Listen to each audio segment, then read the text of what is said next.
For anybody who has some capital to spare, how would you go about if you were just a retail investor?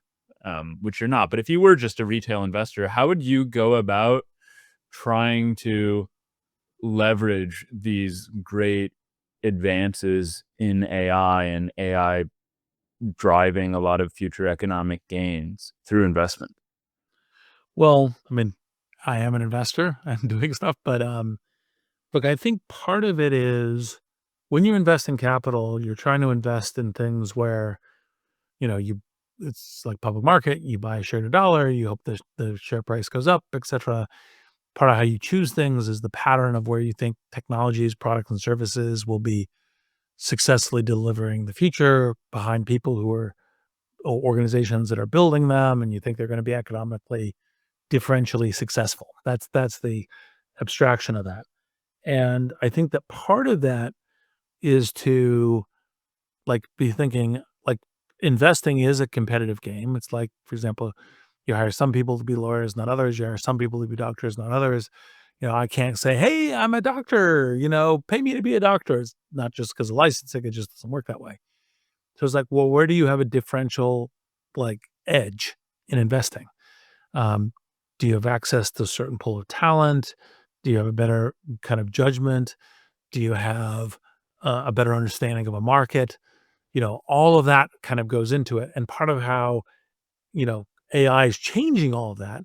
And you may also have a differential use of AI as a tool for identifying, for driving, and you have something that you're doing. But you have to think about it as a competitive game. And part of it is that competitive game is how I use a poker analogy frequently when training investors or getting people to think about investing is in a poker table, if you can't spot the sucker, you are the sucker because it's a competitive game. And if you're the weakest, you're the person who's net contributing money, and you should opt out of that poker table. You want to play at poker tables where you're the strongest person. And that's the same kind of competitive advantage question that we have in a variety of economic questions in the field. And so that's the kind of thing to be looking at, given how AI is changing investment. And then you have to look at what are your competitive advantages.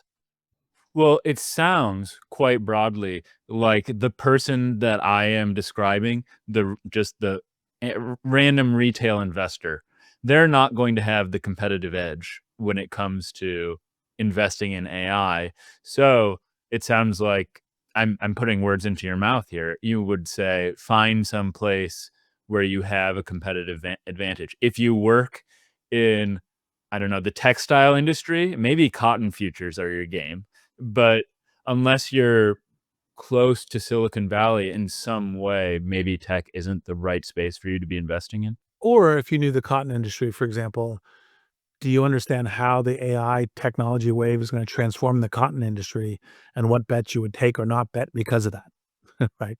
If you also understand AI. But yes, you know, I wouldn't walk up to some kid at Stanford and say, "Are you working on AI? Here's some money to invest." That's not the not not a good way to do it. It's part of the reason why, you know, people put in a lot of energy to being professional, like professional tech investors or professional, executives or other kinds of things as ways of doing that. So it's a, um, and it's one of the reasons why in the private investment arena we have this notion of an accredited investor, which is private companies are not supposed to take money from people who aren't accredited investors, which are you know signals of a certain amount of expertise and a certain ability to lose money for doing it.